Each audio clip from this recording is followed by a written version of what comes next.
I'm going to go ahead and use our handy dandy create saved filter tool here to create a scenario. Let's say we are an SDR leader.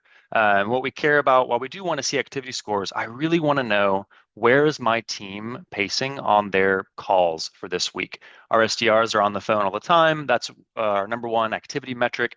Let's build a quick leaderboard to look at something like calls for this week and save that so that way every time we come to this leaderboards tab, we can grab that pretty quickly. So I'm going to grab calls. Again, these are dummy metrics just built for this demo, but whatever metrics you guys have in your instance can be used in a leaderboard. Let's add calls to that metric section here, change it to this week. And right away, we're starting to see those changes happen automatically behind the scenes here.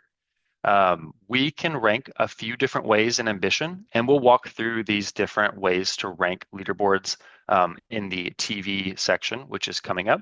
But what we're going to do for this example is keep it at value. That's going to show you the metric value. So we're looking at calls. This is the number of calls for the time frame that we've selected.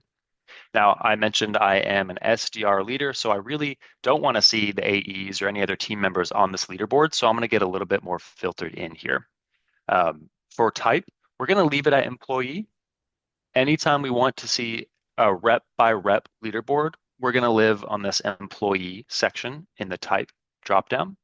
But you can also filter these leaderboards by groups. So if you had competition teams set up and you wanted to see how the blue versus the red team fall on calls, or your different locations, Boston versus Chattanooga, you can find those different settings here and choose those instead of employee.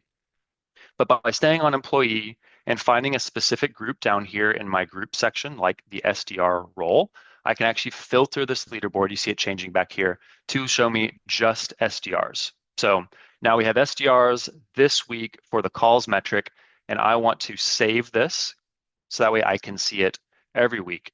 And I'm going to call this something like SDR call leaders this week. And so all that work that I've done to set up these filters, I can hit save right here. And now every time I come back to the leaderboards tab, although I'll always land on that activity scores for today by default, I can come to saved filters and grab any existing filter that I've already saved. You can see this other example that we've saved in the past for something like AE revenue for this month.